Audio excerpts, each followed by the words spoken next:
is fine.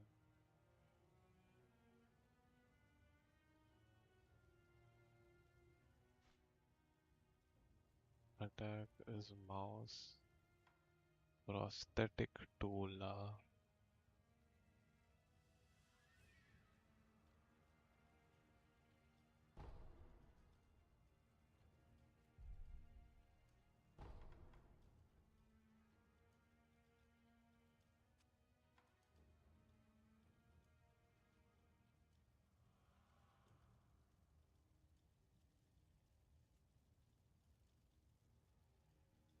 R to use, F to grapple, E to collect.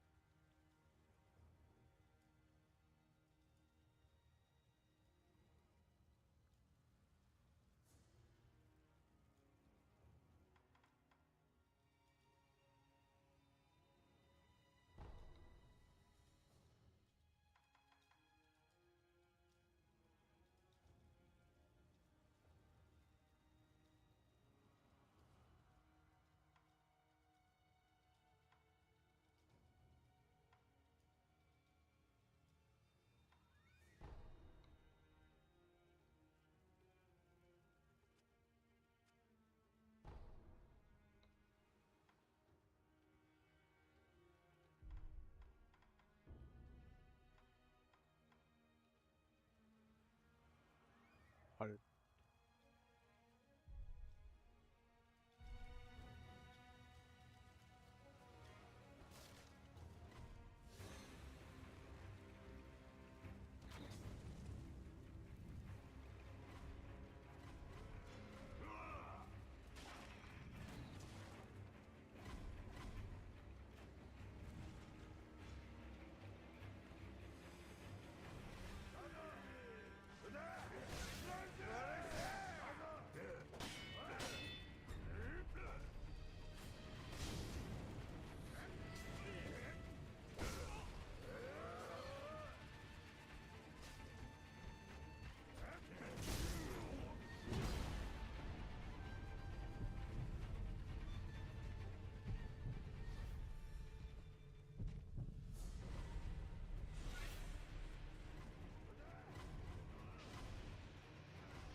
Yo.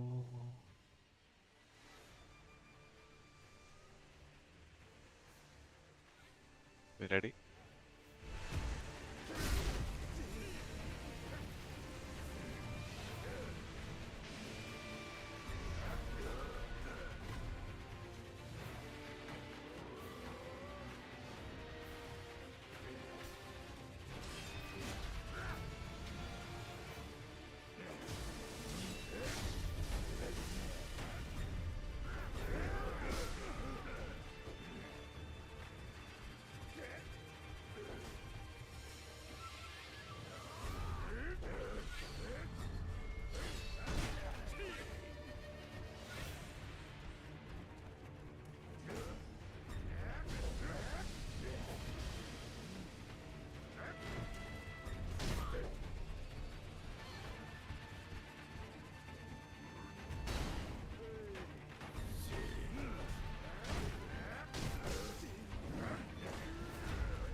Cheese.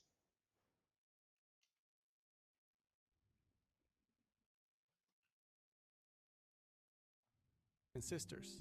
Here's an OR gate, for example. One for each input, and these blue LED lights indicate when I'm pressing the button.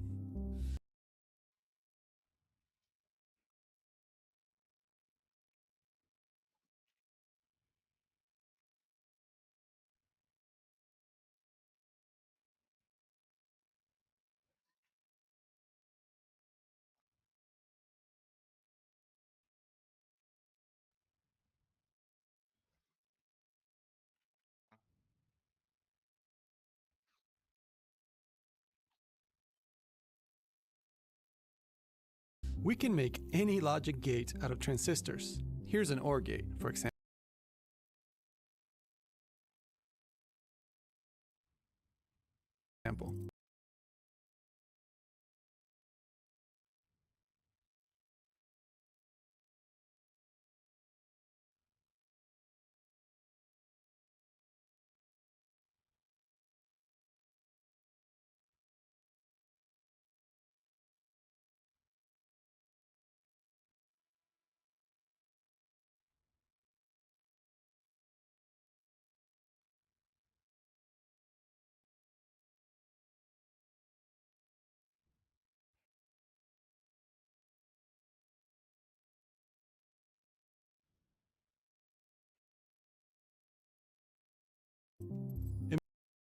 Imagine just how big of a breakthrough transistors were when first introduced.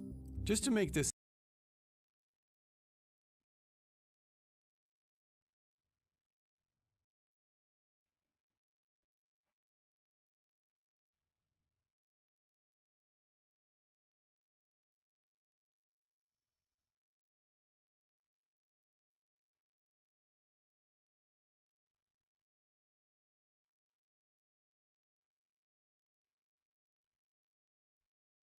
simple logic gate, their size and power consumption was much smaller compared to vacuum tubes, while still retaining their lightning speed. So at this point, you might be wondering, how are these logic gates useful? I don't really get it. And to be honest, that's how I was. But now that we've made it all the way to the transistor, I can finally show you how we can put these logic gates together to perform useful operations like, say, adding two numbers. We all know how to add numbers, right? We use the decimal system to add, say, 12 plus 9. Since 2 plus 9 is 11, we take the 1 and the remaining 1 carries over to the next row, which combined with the other 1 gives us 2 and we get 21. So we're all used to this decimal or base 10 system, but in order to be efficient, computers have to use a different system, the binary system. This system uses the number 2 as its base, raised to some power. So for example, 2 to the power of 0 is 1, 2 to the power of 1 is 2, 2 squared is 4, 2 cubed is 8, and so on. Every number gets twice as large as we keep increasing the exponent. The great thing about binary is we can represent any possible number by combining these powers of 2 together. So if we just want the number 4, we can point to this position here and that's it. But if we wanted 6, we combine the 4 and the 2, 4 plus 2, and we get 6. Or a bigger number like 13, we combine 8, 4, and 1, and we get 13. So how do we express 13 then with the system? Well, with computers, we just make a distinction between the powers that we want to use versus the powers that we don't use. And to do this, we use a string of 1s and 0s. 1s showing the spots we do want to use, kind of turning these numbers on in a way, and 0s basically omitting these numbers or turning them off. So to represent 13, we need a 1 in the first position, a 0 in the second, a 1 in the third, a 1 in the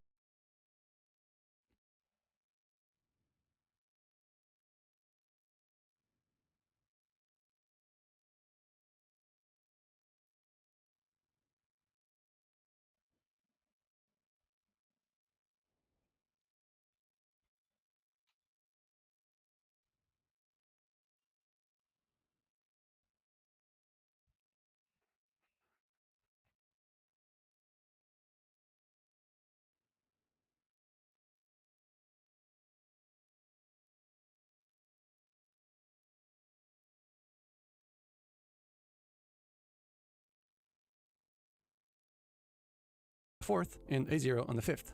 Each one of these positions is a bit, since it carries one bit of information, be it a 1 or a 0. And each of these bits is operated by a transistor. A 1 is represented when voltage passes through the transistor,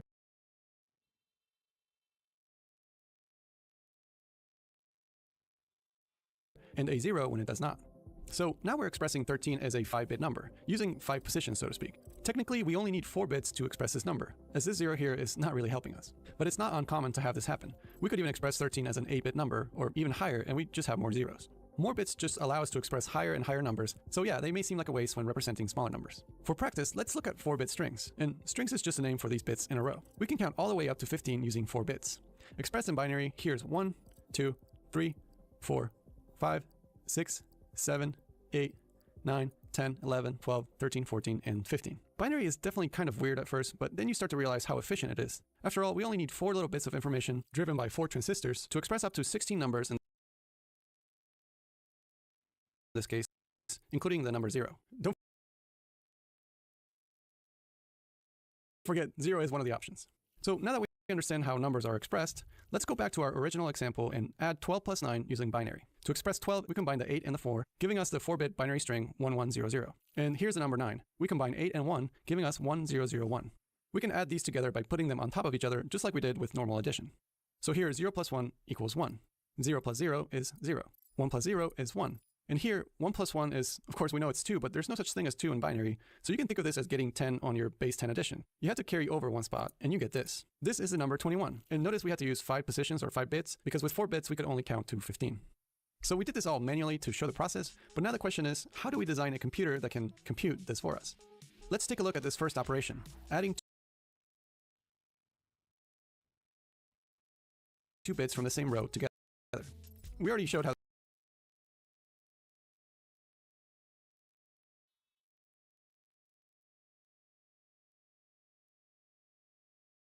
this works, so we can make a truth table showing all the possible combinations.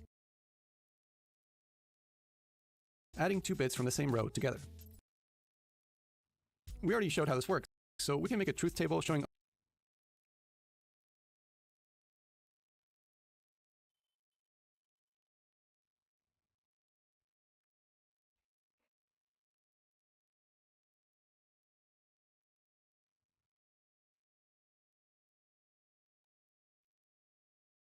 all the possible combinations. 0 plus 0 is 0, 1 plus 0 is 1, 0 plus 1 is 1, and finally 1 plus 1 is 0.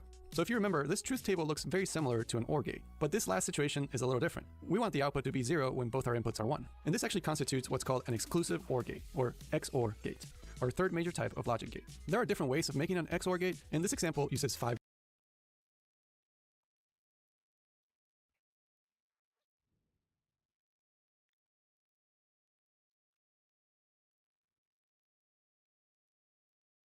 transistors. You can see that it starts out with the same layout as an OR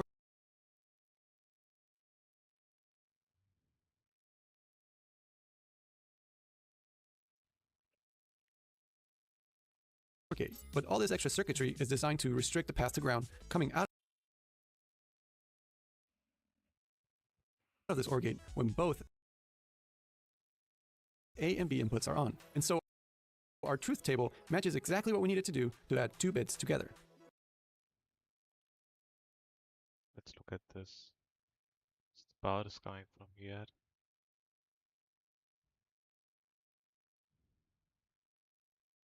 And here it gets inverted, I think, something like that. No?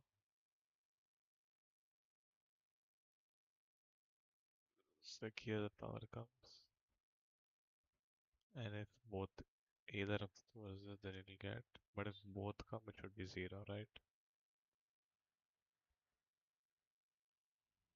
That's power. I'm not sure.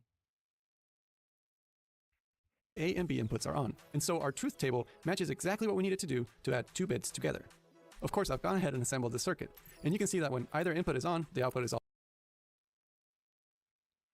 also on. But when both inputs are on, the output turns off. So we are in essence adding 2 bits together. The problem with this setup though is that it doesn't account for our remainder. Like when I add 1 plus 1 together, the output is 0, but we should have a way of knowing that there's an extra bit that should carry over to the next bit column. And with that in mind, we can add some more circuits like an AND gate to indicate that the sum has resulted in a carry bit, shown here as this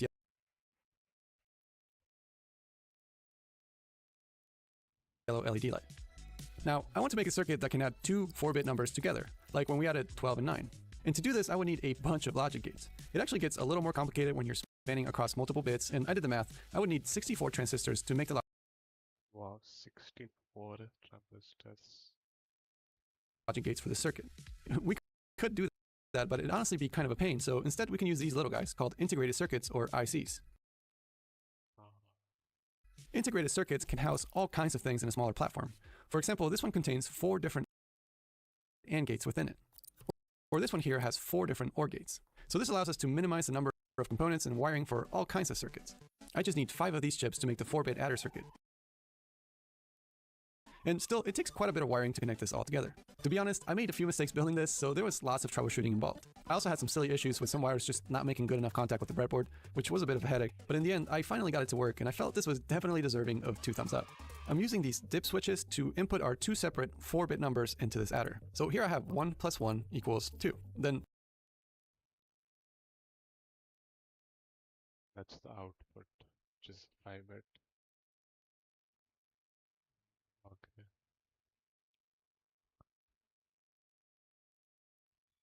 It's like connected wires.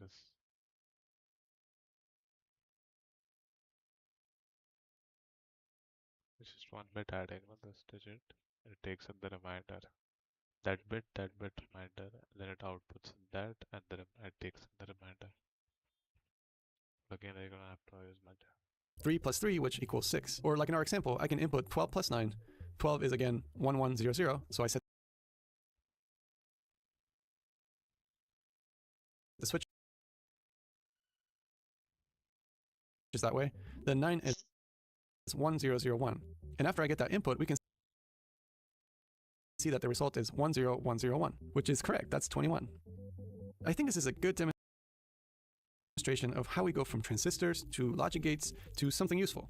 Imagine having to make this with vacuum tubes, 64 vacuum tubes to add some little numbers. We've definitely come a long way, but this is still a behemoth of a device, and it's still not super useful. I mean, who wants to be inputting binary and reading the results as LED lights? So that leads us to the next step. How do we go beyond just logic and make these devices work for us? One of the key aspects of any computer is its ability to easily communicate useful information. Right.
So we have those transistor guys that will hold zeros and ones, which is much better than those vacuum tubes.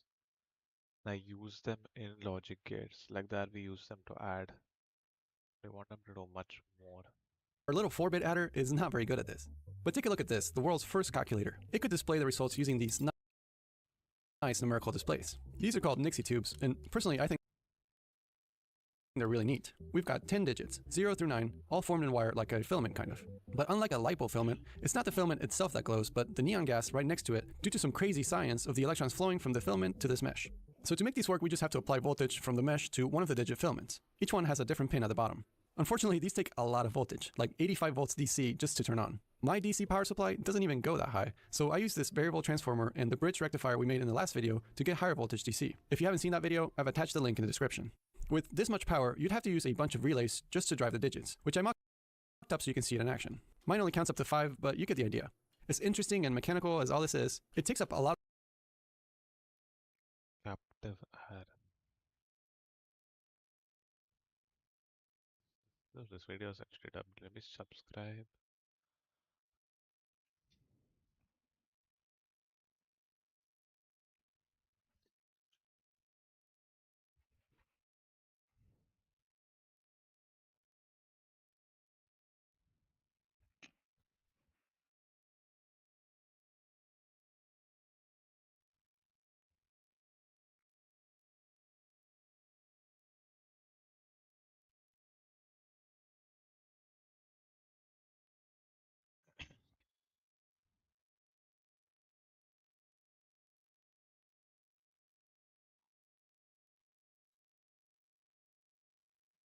This is a company. They make kitchen ventilation systems, fans, heaters, HVAC equipment. Let's make some content. Ductwork, HVAC. That's cool, bro. Can't lie. To watch this, let me save this. Me. A lot of room and consumes a lot of energy, which seems to be the trend associated with older technology. So the next best, it takes up a lot of room and consumes a lot of energy, which seems to be the trend associated with older technology. So the next best thing for this kind of application are segmented displays, like this LED one. These are much lower power, and connecting power through each pin results in each of the 7 segments to light up. We can use an integrated circuit like this one that will sort of translate a 4-bit signal to light up the individual segments and build the correct digit. Here's the translation chart with the 4-bit input marked as a string of L's. What? 4-bit input? A, B, C, D. And H's for low and high. And here are the outputs for each segment of the display. What kind of blew my mind is that they're achieving all this using logic gates and some pretty complex wiring. This is not really an easy conversion from a 4-bit input to a 7-bit output. And there are techniques to figure out what kind of logic gates and circuits you need given specific inputs and outputs using what's called Boolean logic, which is kind of like logic algebra, and these things called Carnot maps, which allow you to visualize sort of what you need. Now, as displays get more so if I have a number, how do I show it on this? So like, if the number is 6, then what all parts should light up, kinda? So here, like I got the number 6. Like A should light up, C should light up, D should light up. That's crazy. complex, there are better ways to achieve these kinds of conversions than just using straight logic. Like, for example, in this LCD display. This display is receiving information from this Arduino board, but everything that's going into the display is fed by these 4 wires. Let's take a look at the signals for the letters A, B, C, D. For the letter A, we get this cable transmitting a high voltage, while the rest remain at 0 volts. In binary, this is the string 0001. We can use this conversion or lookup table provided by the manufacturer to see what that means. So 0001 puts us in this row. And for the letter A, we need to be in this column, which is 0100. Honestly, I can't quite see this signal in the scope, and I suspect it's just too quick, but that information is there somewhere. Just for fun, if you woke up this morning wondering what the 4-bit signal for captive air looks like, here you go, this is for you. What this display is doing is much more advanced than the 7-segment display. First off, we're taking what's really an 8-bit input signal made up of 2 4-bit chunks. Each 4-bit chunk can be arranged into 16 possible combinations, and 16 by 16 means we have up to 256 possible combinations in total. Then we have to There's 2 chunks of 16 combinations, okay. translate each combination into a symbol comprised. Once you get that, you get your 8 bits, then you need to translate. So 40 dots. Each dot then has to turn on or off to create a complete visual representation of each character or symbol. Doing this using nothing but straight logic would be crazy, so instead, this display uses memory. I remember every fact I'm exposed to, sir. Commander, what is So it is memory, okay. the capacity of your memory? 800 quadrillion bits. Memory comes in 2 general flavors, long-term and short-term. I don't know how data's memory works, but this display uses long-term memory embedded or programmed at the factory to translate the 8-bit signals into the correct output. The signal we provide to the display is nothing more than an address. Really, there's like logic gate. Used to point toward the data for each one of these 40 pixels. The data for each address is permanently stored as a 40-bit string. So how do we do this? How do we store data permanently? There are actually quite a few ways, but the most common for these applications involves the use of a special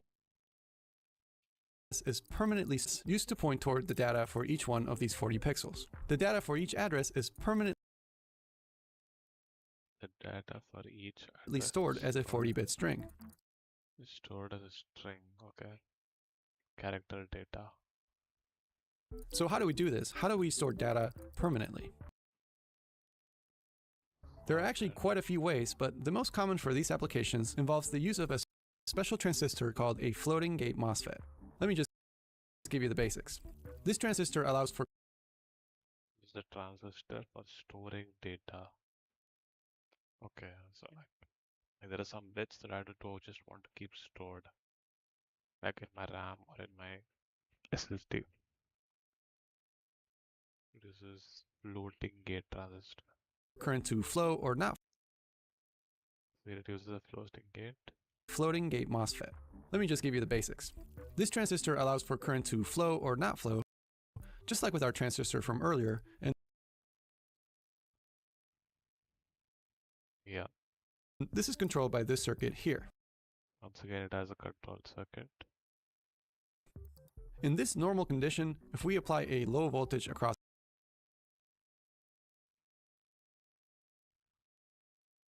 both circuits, the electrons flow.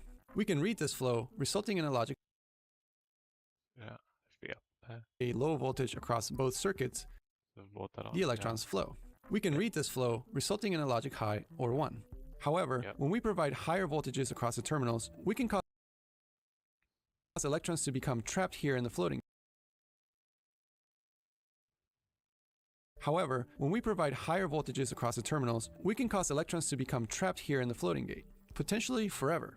Now when we try to flow electricity across the transistor at a normal voltage, the electrons So the floating gate, some electrons are stuck. And now if I switch it back to normal stuck in the floating voltage, gate reduce then- or even prevent the flow across the transistor. so now like it's basically it's memory like this. Something is stuck here and it can't get overwritten. We can again read this flow and determine it's now too low, resulting in a logic 0.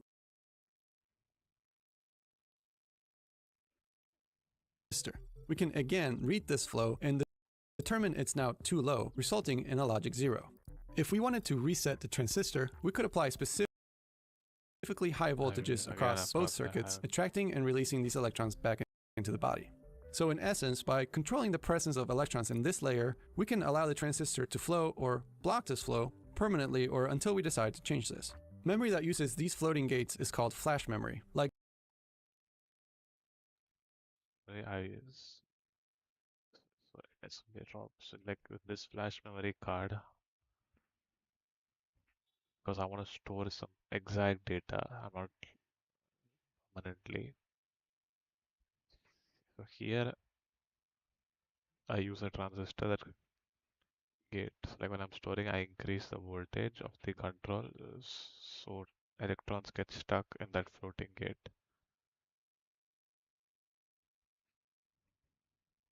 this little SD card that can hold 128 gigabytes of flash memory. Just for reference, there are 8 billion bits in a gigabyte, which means in this little SD card, we can store over 40 billion of the characters we've been talking about. And how we do it, we'll get to in a second. What? But first, let's look at the other type of memory, short-term memory. Yes, that's crazy.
Assault.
Okay.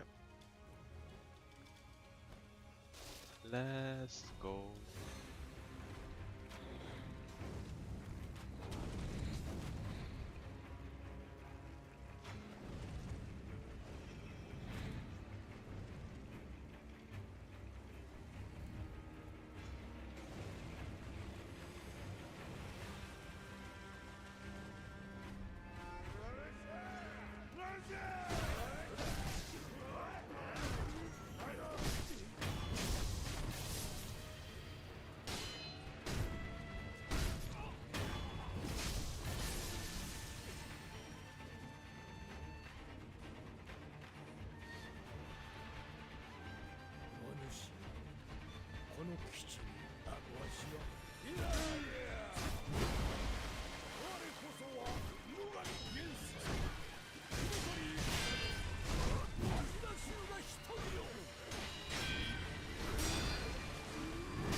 game 1 to 5, 30-minute break, and then they play. And I don't know if there's a break in the other games.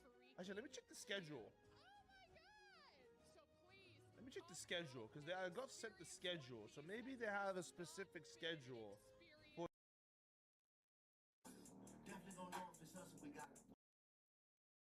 People fucking let people cuss. Turn that shit off. Yo, Eric, then Bram. I'm not gonna lie. Does it though? It's probably just straight NA now.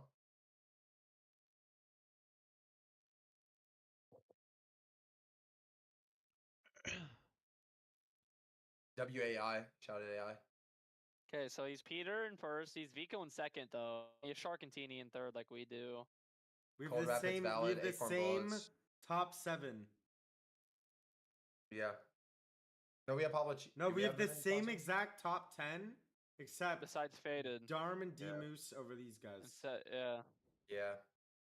That's pretty good, bro. No, he but has, look, he he has has- Faded in 8th because he's good friends with Blood X, and Blood X coaches Faded. It's the only reason. he does that. Okay. Yeah, okay. Bro, sir, you kept DMing me when I kept trying to end the conversation. I'm aware, but I don't care. It's Slurpee. Slurpee. That's Slurpee Swamp. Yes, it's the tanks. And what's the guy doing in front? That's a guy? Yeah. What else is my a stick God. figure? I'm gonna count that as the first guess. You Okay, still have 2 You're more. wrong. Steamy. Okay. Wait, It's- Steamy. Maybe. Okay, nice. Oh, it is. I thought you Yeah. said Slurpee. No. He did well the first time. Oh, the first time. Second Okay. time, So still reason- got 2 Six points. didn't on even that hear one. him 2 right. points is still good. We're going to second drawing. Okay. All right. Bet, bro. This is fire. Okay. Can I look? Can I look? Actually, no, it's not that. It's actually really good. Like, do you see what I mean No, by the I do, lines that's here? really Like, good. It's the lighthouse. Yes, the lighthouse. So my guess is the lighthouse, no? Down lighthouse. that's 3 points. Bro, so I'm actually Nice. a bit scared. Oh, here, sorry, you I'm know, blocking the. drawing's pretty Sorry, I'm blocking the good. drawing. Thank Sorry, you, chat. My bro. bad. Thank you. I don't know if we're gonna make it far with me. Okay, this one's actually not hard. This is the redemption arc right here. This one's not hard. He's gonna build a draw a Right clock here. tower. Draw a clock tower. Yeah, Gorgeous. that's good. This is so obvious. Yo, Absolutely W gorgeous. Sphinx. This is so obvious. This is obviously a chimney with a clock on it. Like, obviously. So my final guess is actually gonna be Tilted Tower. Okay. Had me worried You though. had Jinxie, what me she say? I both think it's of too them early for Wait, Jinxie, what man. I think he was fully down until he realized it was Brought this it back early. a bit there, but now, Sphinx, you're gonna have to guess. Okay, wait. Show the cameras. One last touch. Hold on. One last touch. The drawing of shame. 3 guesses. Okay. You're 3 cooked. guesses. This looks like a conveyor belt. Or squibbly short. Okay, that's first guess down. Wait, what even? Any factory wait. drop spots, bro? Is Which this one Flush was Factory? Guess number 2. Would you like? I need a hint? Wait, which one even is this? Your hint is chapter 2, season 1. Camp Cod? What was it? Log jam. Is it log jam? This is sweaty. Sweaty sands? What in? Yo, so that's Muzz, the- that's that's the, Bro, this is terrible. an ice cream building. You could That's just put an ice cream terrible. cone. I would have instantly known. It's fine. We go That's a again. We go terrible one from I Muzz. didn't finish. No, trust. I didn't finish. It's beautiful. Oh. Okay. Yes, bro. Really tall buildings. Yeah. Has to be a city. You know what you used to have? What PY had? Break it like down for zip me. lines connecting all the buildings. Mega city. W Exactly. Sphinx. Sphinx kind of saved that one. That drawing was Good terrible by drawing. Muzz. You had no faith in yourself. That was a good drawing. The last one. Alright, bro. I think you're like. Yeah, I was just trying to do more to make myself Perfection. happy, honestly. Come on, you gotta be proud That's of that. good. Come on, that's a good. There we go. That's a good one. That's a good one. Tomato Town. That's a good Instantly, one. What did I Bro, say? that's fire. I'm not gonna lie. Yeah, but dude, it's not even like.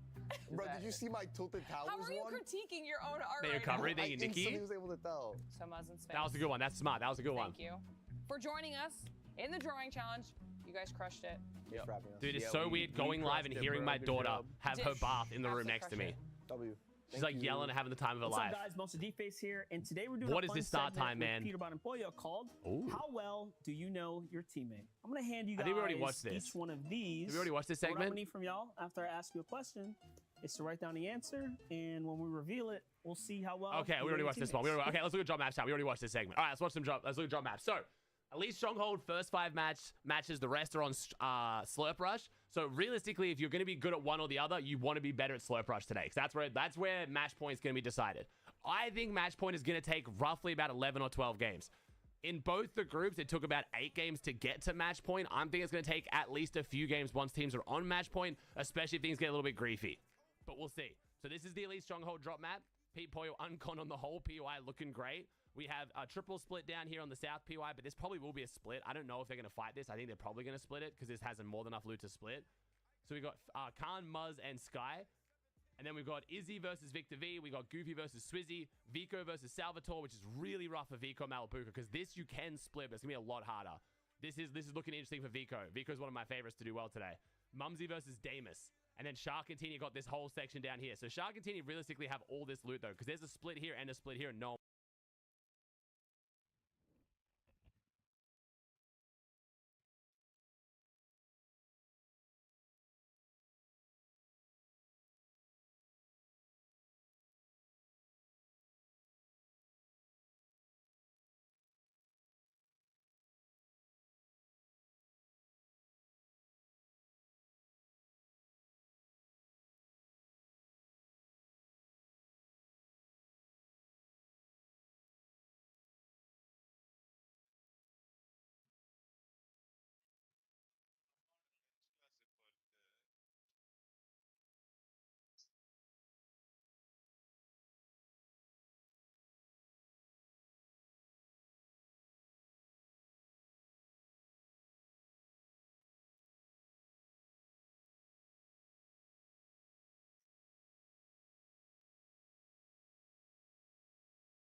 Let's say you're adding these four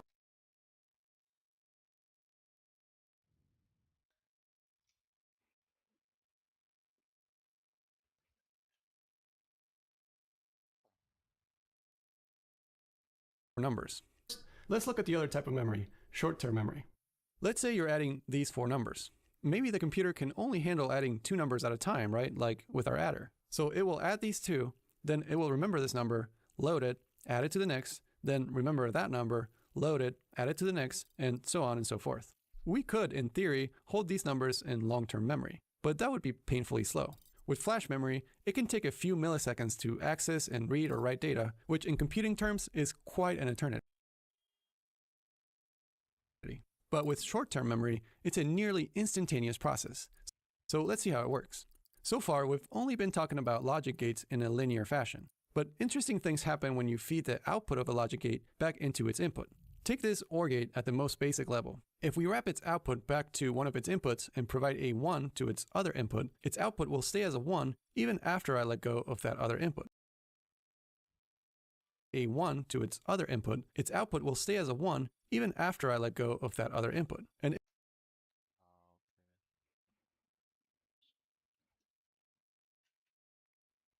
Two inputs. Oh, okay. And one of the inputs is connected to the output. So once that output becomes one, usually fine. it will stay like this until I disconnect all power to it. We can take this concept further to build something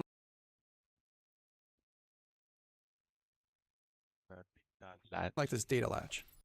Say we have one bit of data coming in, turning on and off and just kind of doing its thing. But what if I want to save that data now, capturing that one bit of information in its current state? I can hit this button to enable the mechanism to capture that.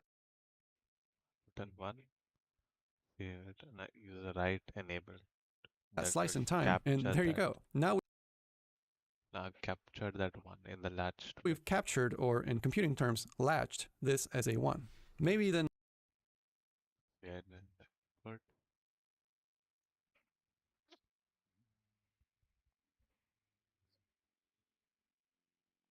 there's a write enable function. the data keeps coming and going, but the latch still remembers what it was at the time that we told it to remember. But now I want it to remember again, when the input is 0 because I'm not pressing the button.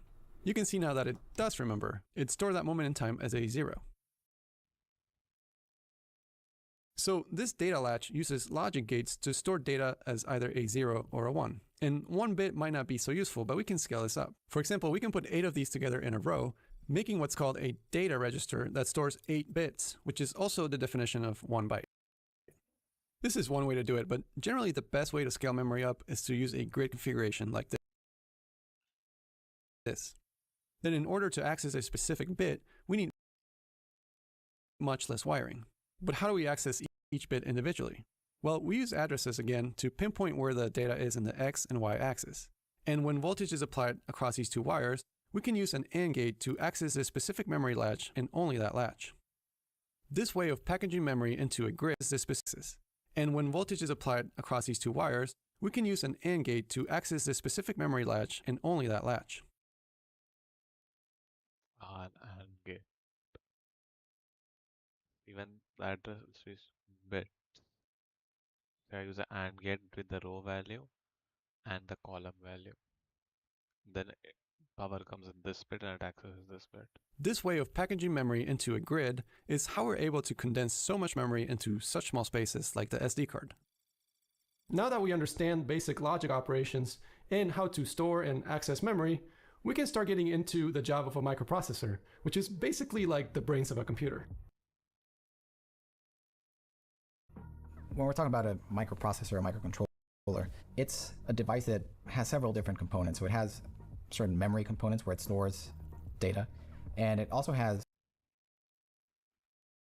processing units such as adders that allow the microprocessor to perform arithmetic operations. So when a programmer is writing a computer program, the different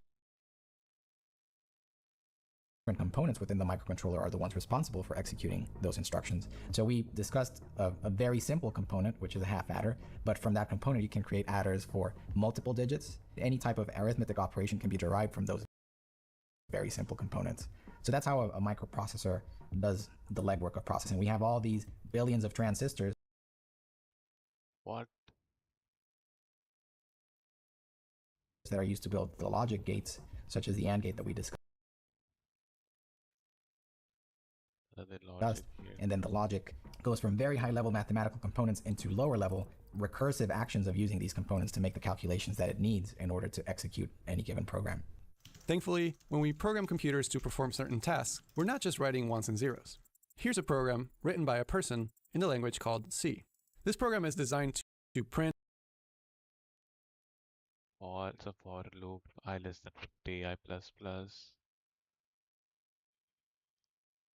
If I percentage 2 equals 0 and print f percentage d comma I. What's d? No clue. Once the for loop is completed, oh,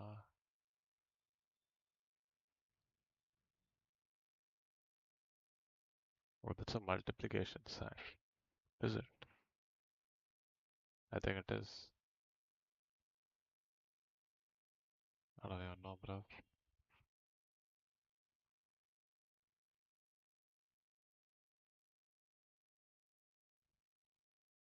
or display on screen even numbers that exist from 1 to 50. First, okay, that's a reminder. So if the remainder of the number is 0, then we print what is percentage d. No clue. We print out that number. Oh, this thing, bro. Percentage d is I want to refer to a variable within a string. Type of something like that. we tell the computer that we only want to look at whole numbers represented by this I. Then, what? First, we tell the computer that we only want to look at whole numbers represented by this I. Then we tell it to look at numbers less than or equal to 50. Finally, we tell it to take those numbers, and if after dividing them by 2, the remainder equals 0, meaning it was an even number to begin with, then we go ahead and print that number on the screen. And that's it. Of course, without prior knowledge of coding, this looks like gibberish, but what's it like for programmers? Generally, I tell people, well, a computer program is not that different from human language in the sense that there's a structure that you are expected to follow. There are ways in which you refer to different things, so things have names, or in the case of a computer program, there are certain addresses that you refer to. Yeah. So it's a very structured and methodical way to manipulate data. It's not as flexible as human language in the sense that you can't be vague about what you want to do. You have to specifically use the predefined structure of the language in order to achieve what you're trying to do. Now that we've written this code in C, there are a couple of translations that need to happen in order for it to be ready for the microprocessor. First, a computer program translates or compiles the C code into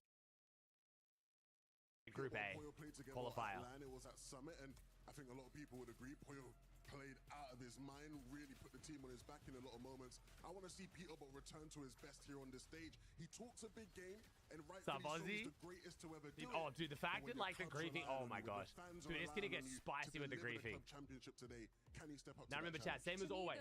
We always bring the non-biased perspective to this chat, and I'm gonna be doing the same thing today as well. There is literally griefing built into the format, so while we can have some fun with it, you obviously can have your favorite teams. Please don't make it toxic and weird, since it's literally part of the format, okay? Time and time again this year. It kind of seems like they're on equal footing now. Both of them, and I love to see that. And I don't know if you saw the clip going around on social media, but as soon as Peterbot heard that Falcons were out of CS2, he was up, practicing, grinding, ready to try to bring this home for Falcons. That's on the Big Facts stream. You know Big Facts, yeah. I cover everything. Y'all know the vibes. But y'all didn't invite me? Really? Yeah, I mean, look, Vitality. I was expecting. She saw the stack. You and me both. P and Facts combo. It hit her on the TL. Of course, Pablo and Chino repping them here in Fortnite. Pablo and Chino, two of the most talented players you will No, it needs to click. Like it needs to like for example, like when you think of clicks, Omar, like sorry, Amar. I call you Omar. Like Amar. That's racism, by the way. This is No, okay, yo, your chat is right. No, You're- no, you're right. no, You're racist, no. Bro, what the fuck? Bro, that's not. Omar? No, I just Call me Muhammad or something. What is going on with you? That's racist. No, call me Ali. No, that's my cousin, bro. He's playing somewhere. No, bro. What is going on with you? Are you stupid? No, bro. Omar? No, bro. Omar is like my No. demon, my inner demon when I'm drunk. This is Omar, but I'm Amar. What's your real name? My real name? Amar. What is going on? Your real name's Amar? Yes. What's up, bro? What is my name? Amar. Did you hear that? Not Omar. Don't call me Here we go, fucking bro. Here we what go, is chat. Hamoudi? Like Here we go, chat. Faisal or something? Here we go, bro. What do you want to Nice. call me? Nice. Why do I gonna- don't have my distache on or something? Like my traditional wear? Oh, I'm looking so dripped. Oh, I've never seen you without your fucking traditional wear, right?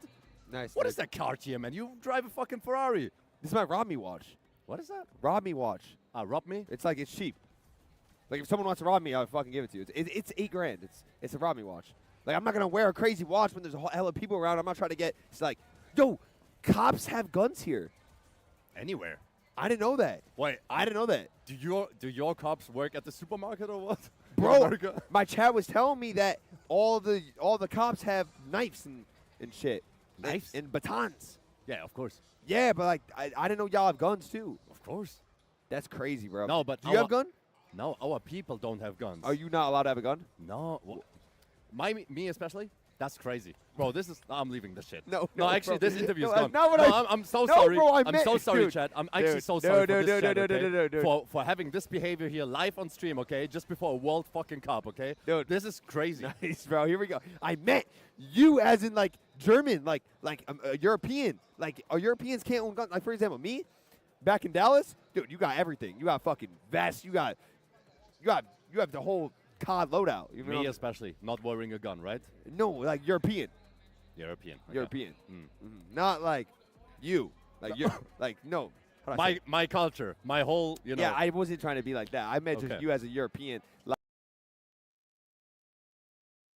to what's called assembly language. This is now a very specific set of step-by-step instructions for each portion of the code, designed to work with specific processors. For example, load this value to this specific memory register, or compare two values, then depending on what happens, maybe jump to this location on the code, then keep going, and so on. Yeah, it's basically a set of instructions that are allowed. Each processor has, however many dozens or hundreds of instructions that it's allowed to do, and then operators for all of those. And it's essentially another language. You can write all your code in assembly if you wanted to. In fact, we had to do that in college to get an understanding of how it all worked. But no one really does that. That's just like for learning. The final step before feeding these instructions to the microprocessor is to translate them again, this time finally into just ones and zeros. This process links each step to the appropriate binary string that will direct the processor to execute that instruction. For example, the term load register might be 1110. The register location might be 1010, and this value might be 0010. Now, there may be times when programmers do work directly with this low-level code. And looking at just ones and zeros, it's really easy to get confused and make mistakes. So a common translation from binary is hexadecimal or hex. Hex breaks down any binary string into 4-bit chunks. We know that each 4-bit chunk can be represented in decimal as a number from 1. Ah, okay, hexadecimal. So we break down the binary language into 4 bits, and each bit we represent from 0 to 0 to 15. But hex is even simpler than that in that it only uses one character per 4-bit chunk. So once we get to what would be 10, we start instead using That is letters. now For A example, and here's a A12. 16-bit binary string converted to hex. This is much easier to read. And we can do the same thing to our machine code. But this is just for people. When feeding the code to the computer, ultimately it's going in as binary because transistors just want to know if they should be on or off. And that's what the processor wants. Basic specific instructions. So when you're trying to understand how a computer works and someone explains to you what logic gates are and what they do, you start thinking, well, a lot of these operations are very basic, right? Like anyone can add two binary digits together. But whenever you start thinking about the computing capabilities that we have today, then you start realizing the complexity that these devices can handle just because of the fact that they're able to perform so many operations concurrently at any given time. Now, a lot of these operations are driven by a clock.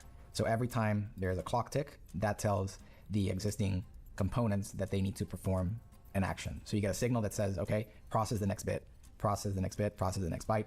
You can make a simple clock circuit out of transistors, capacitors, and resistors.